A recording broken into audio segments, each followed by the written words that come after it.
Reservas diretas. Fazer ou não fazer? Eis a questão. Galera, por que tanto anfitrião tem essa ideia fixa de realizar reservas diretas? Fugir das plataformas do Airbnb, do Booking, do Expedia, do Decolar? Por que isso? Deve ter algum benefício, certamente. Qual é a vantagem que eu mais escuto que as pessoas imaginam que elas vão ter quando elas fazem uma reserva direta? Número 1, eu não quero pagar os 15% do Airbnb, os 20% do Booking. Eles não querem pagar a comissão da plataforma. Talvez você ache que é um absurdo eu ter que entregar 15% para o Airbnb. E não tem problema nenhum da gente querer trazer esse valor para o nosso faturamento. Então, o primeiro motivo é esse. As pessoas não querem pagar o percentual para poder melhorar a rentabilidade da propriedade. No nosso caso, como administradores, aumentar o valor que vai ser o total da reserva para a gente receber uma parte maior, né, daquele total que o hóspede paga. Tudo certo com isso. O segundo motivo que talvez fique um pouco mais escondido e talvez as pessoas não pensem muito e que eu vejo ser um benefício da reserva direta é a questão do controle sobre o seu negócio. O que acontece se um belo dia o Airbnb some, desaparece, quebra, sai do Brasil, deixa de valer a pena, ninguém mais usa o Airbnb? E aí eu tenho 90% do meu negócio em cima do Airbnb, 10% em cima do Booking, essa plataforma sai do mercado, o que acontece com o meu negócio? Ele se esvai pelas águas. Então, galera, quando eu tenho uma base concreta de reservas diretas, eu começo a dar mais segurança para o meu negócio no que diz respeito a posicionamento de mercado, aos meus canais de venda. É sempre importante a gente sustentar todos os nossos sistemas que compõem o nosso negócio em mais de um pilar, né? Em mais de um pé de sustentação. Então, no que diz respeito à venda de reserva, se eu tenho só o Airbnb, se o Airbnb sai do jogo, acabou o meu negócio. Se eu tenho Airbnb, Booking, Expedia, Decolar.com e reservas diretas, agora eu já tenho múltiplos pilares de sustentação para o meu sistema de vendas de reservas, para os meus canais de venda. E o que é particularmente interessante sobre as reservas diretas é que eu posso tentar construir um modelo em que eu tenha um controle sobre a base de leads, né, a base de potenciais hóspedes que vão ficar na minha propriedade. Ou seja, eu sou o dono da minha base de clientes. Se todas as outras plataformas desaparecerem, pelo menos aqueles clientes que são os meus clientes das reservas diretas estão sob o meu controle, se eu fizer isso da forma certa. Então essa é a segunda grande vantagem, o segundo grande benefício de eu trabalhar com reservas diretas, ter mais controle sobre os meus canais de venda, sobre o meu negócio. Agora, tem uma pergunta muito importante que a gente precisa se fazer. Por que essas plataformas, como o Airbnb, como o Booking, principalmente o Airbnb, cresceram tanto, tão rápido, cobrando esses 15%? Se não tivesse nenhum valor que essas plataformas estivessem agregando, provavelmente elas não teriam crescido. Elas têm que estar gerando algum valor de mercado, algum benefício para quem está usando a plataforma, certo? Então, quais são esses benefícios que eu enxergo, os principais deles? E o que acontece quando eu apago esses benefícios que essas plataformas me trazem? Quando eu tiro esses benefícios, o que vai acontecer na prática é que eu vou criar riscos. Então, as plataformas elas tendem a reduzir alguns dos riscos do negócio. Como que elas fazem isso? Fazendo a gestão de alguns processos ali, a automatização e a gestão de alguns processos que são importantes para a alocação de temporada. Beleza, vamos lá então. Risco número 1, os tão temidos danos à propriedade. O que acontece quando eu tenho uma reserva direta?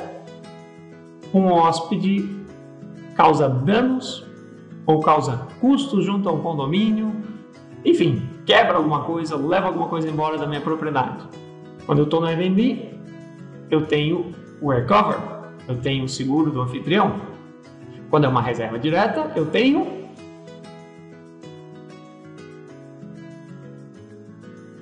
não tenho nada.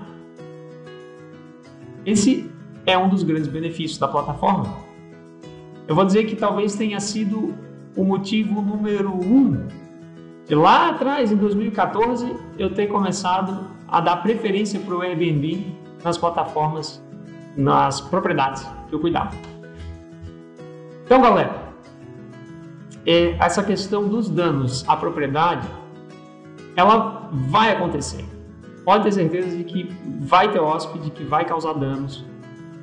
Esses danos eles podem muitas vezes ser coisas muito pequenas, mas se der azar, pode ser uma coisa bem grande. E a gente já teve hóspede que simplesmente alagou um apartamento inteiro. O cara tomou umas cachaças, misturou com Rivotril, pegou no sono, mas sem antes estourar a mangueirinha da ducha higiênica do banheiro. Estourou a ducha e foi dormir, louco no Rivotril e na cachaça. Deixou aquilo ficar correndo umas 3 horas, o apartamento alagou inteiro. Imagina um apartamento de 3 quartos, 100 metros quadrados, totalmente inundado com isso aqui de água. Olha o prejuízo. Tinha o seguro do Airbnb, cobriu tudo, inclusive o dano dos apartamentos de baixo. Se fosse uma reserva direta, o que a gente faria? É importante levar em consideração esse benefício que a plataforma traz. Dito isso, só o Airbnb tem esse benefício. As outras plataformas não têm. Se um hóspede do Booking me causar um problema como esse, eu também não vou ter nenhum tipo de segurança. Então, uma reserva direta, ela, na verdade, só fica atrás do Airbnb, no que diz respeito a esse quesito. O que a gente pode fazer para tentar mitigar esse risco? Eu posso cobrar um depósito de um valor caução. O que é isso, né? É aquele valor que a gente vai cobrar do hóspede antecipadamente, deixar em depósito. Quando o hóspede for sair, a gente faz a vistoria da propriedade e decide ali na hora se tem algum dano que foi causado, que a gente vai reter, se a gente vai reter uma parte daquele valor da caução ou o valor integral para cobrir esses danos que foram causados. O que isso causa de imediato? Primeiro, o cara vai fazer uma reserva. E aí tu vai tocar mais R$1.000 de calção, R$500 de calção, no valor que ele tem que desembolsar para fechar aquela reserva. Pode ser que você tenha uma perda de fechamentos. A pessoa pode correr. Não quero pagar esse valor a mais, não sinto segurança, porque tem uma questão muito importante, que é um benefício que o Airbnb e Booking e essas grandes plataformas oferecem e fica escondido às vezes. Quando uma pessoa vai fazer uma reserva nessas plataformas, o hóspede está pagando pela segurança, está pagando pelo nome, basicamente. Porque quem é o Marcos, lá de Florianópolis, que resolveu alugar um apartamento? Ninguém sabe. Agora, quem é o Airbnb? Empresa multinacional com bilhões de dólares de faturamento, na Nasdaq, enfim, confiança.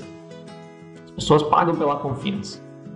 Então, às vezes, mesmo tendo um preço mais barato, vai ser difícil ela colocar o dinheiro dela, principalmente no depósito calção, para alguém que ela não sabe quem é. Então, já tem esse primeiro desafio, que é cobrar o valor, potencialmente pode fazer perder reserva. O segundo desafio é a questão daquele contato direto pessoal na hora do check-out, quando você vai ver se realmente teve ali algum dano ou não teve. Você vai ter que ir na frente ali do hóspede na hora, fazer a checagem. Existe um potencial para conflitos, vamos dizer assim, conflito 1 a 1, que muitas vezes a plataforma meio que resolve, porque você não precisa fazer aquela cobrança 1 a 1 na hora. Então tem esses desconfortos, vamos dizer assim. Mas eu diria que hoje, pelo que existe no mercado, a melhor forma de mitigar esse risco de perdas por danos é realmente a cobrança do valor da caução. O que a gente faz aqui nos anfitriões de aluguel? A gente decidiu ir para um outro extremo completo. A gente decidiu correr o risco.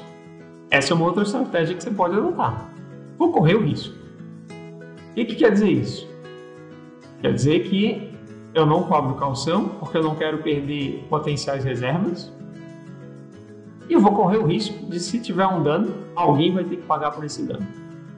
Como é que a gente trata isso com os nossos clientes proprietários? A gente explica para eles, na reunião de vendas, só o Airbnb tem seguro. Ninguém mais tem. O meu site não tem, o Booking não tem, nenhuma plataforma tem. E que é um custo e um risco intrínseco do negócio, potenciais danos causados por hóspedes. E a gente fala para o proprietário com todas as letras. Se tiver dano, o custo é seu, senhora proprietária. A minha empresa não vai pagar por esses custos. A gente fala isso bem claramente. E aí a gente explica também que isso está escrito lá no nosso contrato, também bem claramente. Ou seja, o proprietário que fecha com a gente, fecha sabendo que vai correr o risco. Essa é a estratégia que a gente adotou. E o que nos fez adotar essa estratégia? Hoje, nós já temos mais de 10 mil reservas feitas aqui nos anfitriões de aluguel. Vamos dizer que 5% mais ou menos dessas reservas foram reservas diretas. 5% de 10 mil, 500 reservas. Dessas 500 reservas diretas que a gente fez até hoje, eu nunca tive uma situação em que eu tive que cobrar de um hóspede e que o hóspede não pagou. A gente nunca teve uma situação de prejuízo para o proprietário. Diga-se de passagem, das 10 mil reservas que a gente realizou em todas as plataformas, até hoje a gente só teve uma situação de uma reserva do Booking que a gente não conseguiu, pelo menos parcialmente, recuperar o valor de um dano causado por um hóspede. E como o nosso cliente proprietário era um cliente muito bom, que nos traz muito bom faturamento, no final das contas a nossa empresa bancou o custo por uma decisão estratégica. Contratualmente a gente não precisaria, mas a gente quis fazer essa cortesia para o cliente porque o cliente valia a pena. Então, pessoal, basicamente eu vejo duas estratégias que você pode adotar para mitigar esse risco dos danos. Uma, caução, cobrar o valor de caução. E aí, quanto que é esse valor? Vai depender do tipo de propriedade, né? Eu acho que propriedades que tenham um padrão mais de médio para baixo padrão, a caução pode ser mais baixo. E se é uma propriedade de alto padrão, com valores diários mais altos, vai ter que subir esse valor. É muito difícil de botar um valor específico, porque vai depender do que tem ali dentro, né? Mas eu diria que, pelo menos o que eu vejo no mercado, nas regiões que a gente atua hoje, não é fora do comum pedir aí de 500 até 2 mil reais de caução, dependendo da propriedade, tá? Se é uma propriedade de muito alto padrão, pode ser até mais, né? Uma propriedade que às vezes o hóspede vai pagar 2 mil, 3 mil reais a diária, de uma caução lá de 5 mil, 10 mil, não seria uma coisa totalmente fora da realidade. E a outra estratégia, como eu falei, é a estratégia do vou correr o risco, porque eu prefiro fechar mais reserva sem cobrar caução e correr o risco de um eventual dano, sendo que como administrador você pode passar esse risco para o proprietário desde que seja super transparente, bem esclarecido, escrito em contrato, explicado em reunião de venda, reforçado em reunião, né, em visita ao imóvel, tudo muito transparente, ou você mesmo como empresa vai assumir esse risco. São as possibilidades aí no que diz respeito a danos à propriedade. Qual é a segunda grande segurança que a plataforma traz e que quando a gente tira a plataforma vira um risco? É a questão financeira. O famoso golpe. É golpe! Risco de golpe de cartão de crédito. Você resolver atuar com cartão de crédito. A gente já teve aqui nos anfitriões pelo menos 6 situações de fraude de cartão. E são situações bem delicadas, porque a partir do momento que eu assumo a responsabilidade de fazer a cobrança, eu de certa forma assumo o risco, né, desses potenciais golpes, dessas fraudes. A gente coloca em contrato que esse é um custo do proprietário, mas em muitas situações, se a gente não seguir o procedimento adequado de fazer as checagens todas que precisa fazer, a gente acaba tendo que assumir esse risco e esse custo. Então, esse risco financeiro é uma das seguranças que as plataformas trazem, porque são elas que fazem a cobrança, né? No caso do Airbnb e do Booking, eles fazem a cobrança, então são eles que vão atrás do hóspede para pegar o pagamento. E se o hóspede der um golpe no Airbnb, o Airbnb vai nos pagar de qualquer forma. Esse é um grande benefício, assim, né? E tem a questão da gestão financeira em si, do controle desses pagamentos, que a gente vai tratar numa outra aula, que a gente vai falar especificamente sobre a gestão financeira do negócio. O ponto principal é que você fica exposto a fraudes, né? Existe uma questão de verificação de documentos de identidade desses hóspedes, também para a segurança da propriedade, principalmente se ela estiver dentro de um condomínio, né? Então, pegar documento de hóspede, verificar documentos se é real, se não é, né? Então tem essa questão da segurança, né? E como eu falei, o controle do processo de cobrança, né? Aí entra de novo a questão da confiança dos hóspedes. Uma coisa é o hóspede passar um número de cartão de crédito, documento de identidade, todas essas informações para uma plataforma. Outra coisa é passar para o Marcos Zé Ninguém, que tem lá um apartamento em Florianópolis que o hóspede nunca ouviu falar quem eu sou. Então, essa questão do risco financeiro, o que a gente faz para mitigar esse risco? Tá? Porque vai ter fraude, pode ter certeza que vai ter fraude. Não só de cartão, tá? Tem também golpe de Pix, tem todo tipo de golpe aí, né? Nessas questões de pagamento. O que a gente busca adotar como procedimento e que eu acho que seria interessante para você? Primeiro, quando for fazer uma reserva direta, antes de confirmar a reserva, pegar a documentação. Você tem que ter uma ficha cadastro desse hóspede, onde você vai pegar ali os dados, nome do titular da reserva, pegar foto, print, né, cópia digitalizada de documento oficial desse hóspede. Quando for passar cartão de crédito, se certificar que o titular do cartão é a mesma pessoa que é o titular da reserva. Se o titular do cartão for diferente do titular da reserva, tem que pegar todos os dados do titular do cartão. Quem é essa pessoa, também pegar documento. Muitas vezes até o ideal é fazer o contato com o titular do cartão para certificar que essa pessoa sabe quem foi que fez aquela reserva. Porque o que acontece com fraude de cartão?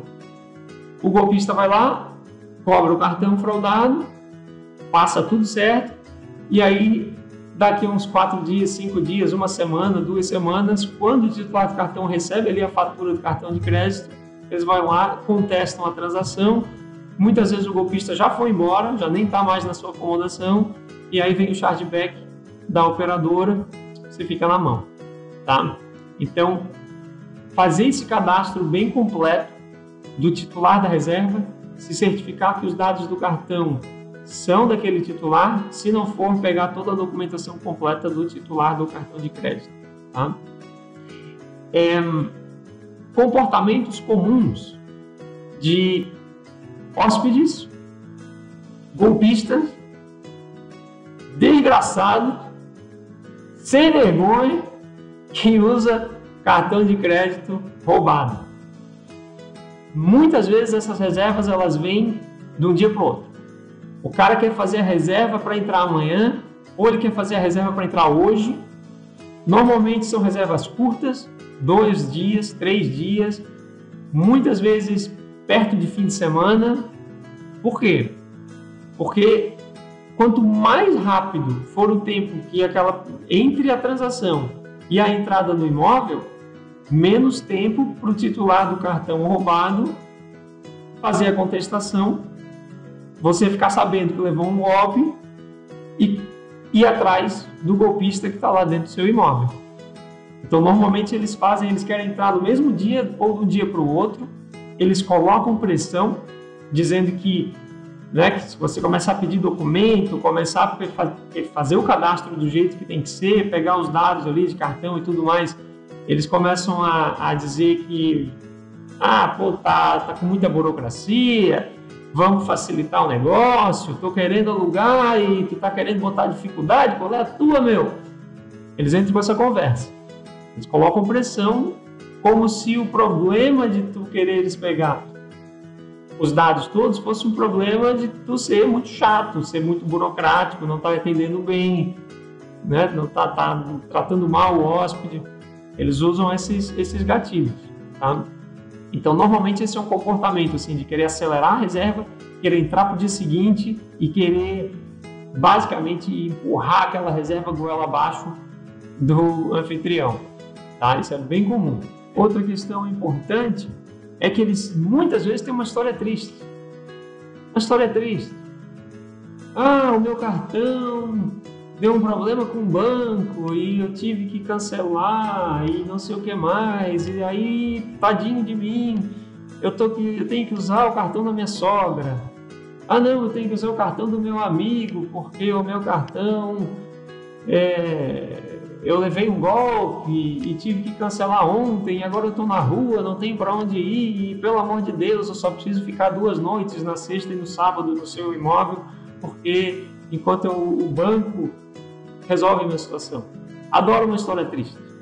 Tá? Então presta atenção nesses comportamentos. Pega a documentação completa antes de fechar a reserva e, no nosso caso, a gente não faz mais reservas em cartão de crédito com check-in que seja a menos de 48 horas da data de reserva. Ou seja, se hoje é segunda-feira, o cara quer entrar na terça ou na quarta, a gente não fecha em cartão, só fecha em Pix ou transferência bancária, para não correr o risco do chargeback ali na hora.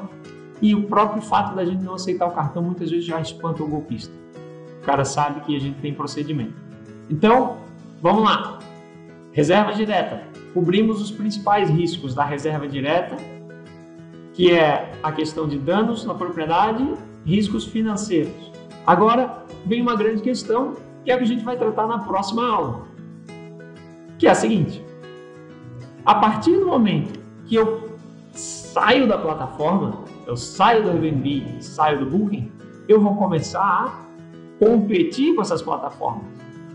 Tem que dar um jeito de separar o nosso glorioso hóspede do seu dinheirinho sem a intermediação do glorioso Airbnb.